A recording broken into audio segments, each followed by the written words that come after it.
2021년 우리는 여호와의 산에 오르려고 합니다. 이곳에서 말씀을 배우고 이곳에서 변화되는 곳이라서 우리는 2021년 여호와의 산 사람들이 되려고 합니다. 지난주 여호와의 산에 오르려면 여유를 갖고 와야 된다 말씀드렸습니다.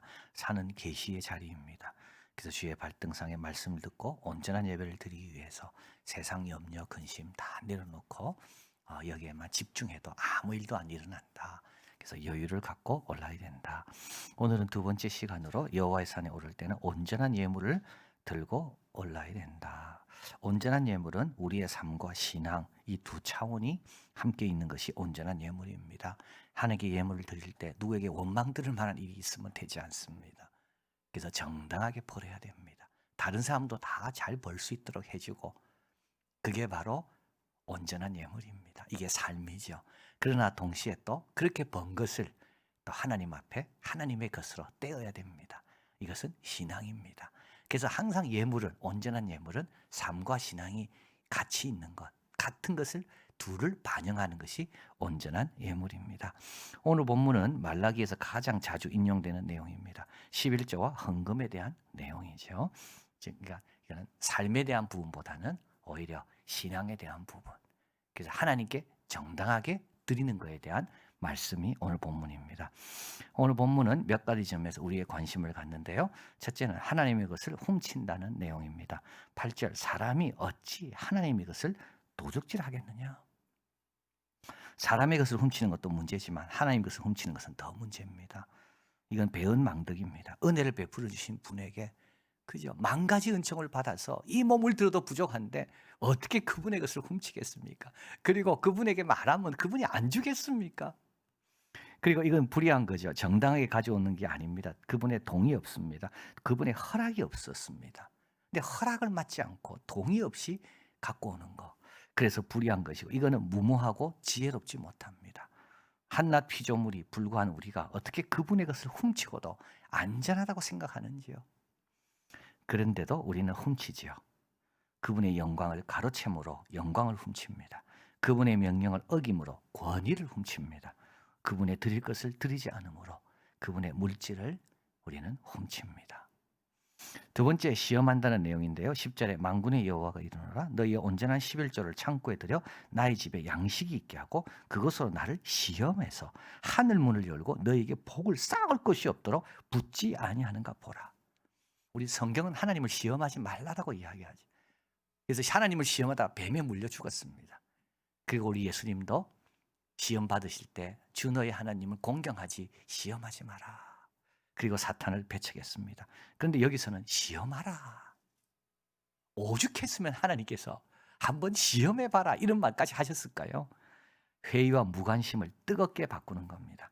이들의 마음에 불을 붙이기 위한 일회적인 요구다. 우리의 믿음 없음에 대한 하나님의 강력한 확증이다. 하도 못 믿으니까, 하도 주저하니까, 하도 고민하니까 하나님께서 그러면 한번 나를 좀 시험해봐라. 내가 어떻게 하는지.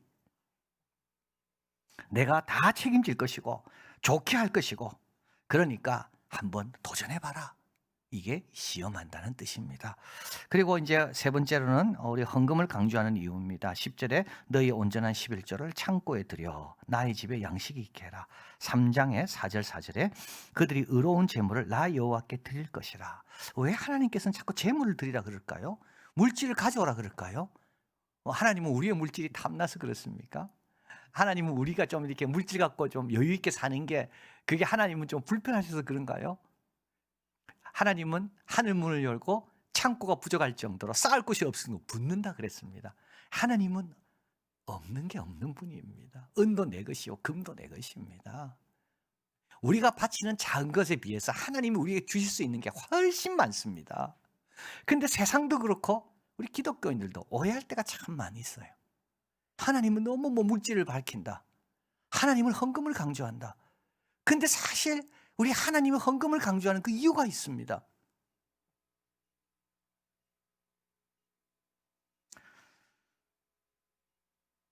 하나님에 대한 신뢰를 배우고 물질을 다스리라는 뜻입니다. 물질을 좀 다스려라. 물질에 지배당하지 말고 물질 위에서 좀 살아라. 그리고 나를 믿고 살아라. 물질을 믿고 살지 말고. 만약에 우리 하나님께서 이게 물질이 중요했다면 서문화 교회 같은 교회는 칭찬받을 교회가 아닙니다. 가난한 교회니까요. 근데 하나님 뭐라 말씀합니까? 너희가 가난하지만 실상은 부자다. 그리고 두렙돈 바친 여인 있잖아요. 두렙돈은 뭐죠? 시급의 4분의 1입니다. 1시간에 받는 것의 4분의 1이 두렙돈입니다. 만약에 하나님이 물질이 중요했다면 그런 여인은 쳐다보지도 않습니다.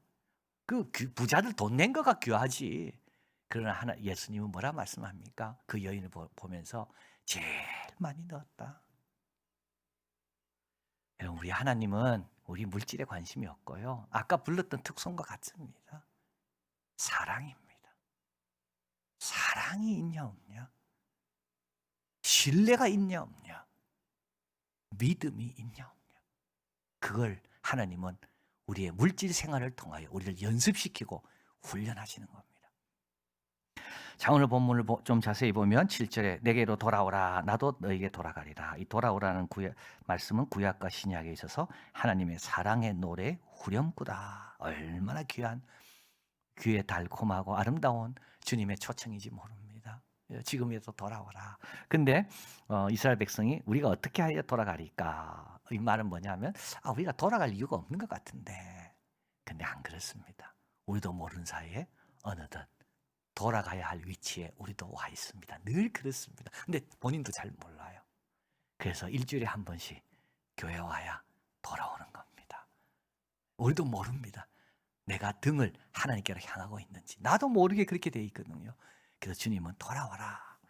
그리고 8절에 나 이것을 도둑질하고도 주님은 다 알고 계신다는 거죠.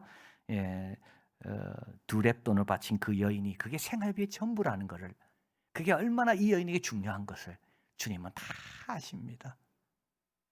그리고 9절 너희가 곧 나의 온 나라가 나의 것을 도둑질하였으므로 너희가 저주를 받았느니라. 환경이 어렵다는 걸 말하는데요. 여기서 어려워서 순종하지 않은 게 아닙니다. 순종하지 않으니 어려워진 겁니다. 여러분 지금 어려운 것을 해결하고 싶습니까? 그러면요 주님의 뜻에 순종하는 것부터 해야 됩니다. 학계 1장 9절 너희가 많은 것을 받았으나 도리어 적었고 너희가 그것을 집으로 가져갔으나 내가 풀어버렸느니라. 나 만군의 여호와가 말하노라. 이것이 무슨 용고냐? 내 집은 황무했을 때 너희는 각각 자기 집에 빨렸습니다. 이상하게 가져오는 데도 남는 게 없습니다. 이상하게 아침부터 저녁까지 뭘 해서 되는 것 같은데 이상하게 결산을 내보면 항상 마이너스입니다. 왜 그럴까요? 하나님이 풀어버렸다고요. 이게 무슨 연고입니까? 내 집은 황무했는데 너희는 각각 자기 집에 빨랐습니다. 그래서요 다시 하나님께서 불러 모으시려면, 하나님께서 오히려 축복해 주시려면 어떻게 돼? 순서를 바꾸면 되죠. 각각 하나님의 집에 먼저 빠르면 되는 겁니다.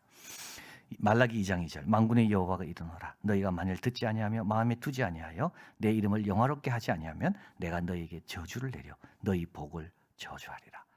꼭 기억하세요. 복이 나를 지키지 않습니다. 복은 언제든지 저주로 바뀔 수가 있습니다. 육선이 가득한 게 복이잖아요. 그런데 왜 싸웁니까? 왜 평안이 없습니까? 마른 떡 하나는 복입니까? 저주입니까? 마른 떡 하나고 화목할 수가 있는 겁니다. 여러분 복이 나를 지키지 않습니다. 어떤 게 날 지킵니까? 마음에 두고 내 이름을 영화롭게 하고 말씀 잘 듣고 이것이 우리를 지키는 거지, 내가 지금 뭘 얻은 복이 나를 지키지 않습니다. 이 복은 언제든지 저주로 바뀔 수가 있습니다. 복을 믿지 말고 말씀대로 살아야 되는 거죠. 복이 나를 지키는 것이 아니라 말씀을 마음에 두고 그를 영화롭게 하는 그 삶이 나를 지키는 겁니다. 만군의 여호와가 이르노라. 내가 너를 위하여 황충을 금하여 토지 소산을 멸하지 않게 하며 너희 밭에 포도나무 가실로 기한 전에 떨어지지 않게 하리라. 자, 그래서 11조를 드려봐라. 하나님께서 하늘을 열고 너희의 쌓을 곳이 없을 정도로 내가 부을 것이다. 그런데 이것이 한순간에 팍 이루어지는 게 아니라 올해도 뭔가 잘 되고 내년에도 뭐가 잘 되고 근데 이상하게 차이가 없는 것 같은데, 작은 차이인 것 같은데 계속적으로 지나다 보니까 야, 하나님의 약속대로 되는구나. 그래서 황충을 금하여 토지 소산이 멸하지 않게 하고 포도나무 과실로 기한 전에 떨어지지 않게 하고 손이 수고한 대로 다 가져가던데 이상하게 남는 거죠. 또 남고 또 남고. 엘리야 시대 때 사렙다 과부 이야기는 참 우리에게 도전이 됩니다. 사렙다 과부는 너무 가난하고 기근이 심했기 때문에 마지막 낙은 떡을 아이와 함께 먹고 죽으려고 그랬습니다. 근데 하나님께서 엘리야를 사렙다 과부에게 보냅니다. 그러면서 이렇게 말합니다. 그 과부가 너를 섬길 거라고. 아마 엘리야는 그 집이 부자인 줄 알았지 몰랐을 거예요. 그 집이 굉장히 여유로워서 내가 가면 잘 섬기겠다. 근데 가보니까 어떻게 됩니까? 나무를 줍고 있는데 그게 마지막 식사 그 땔감인 겁니다. 그런데 엘리야가 이야기합니다. 너 나를 섬겨라. 그 마지막 남은 떡을 나에게 가져와라. 그리고 그 나머지는 알아서 먹어라.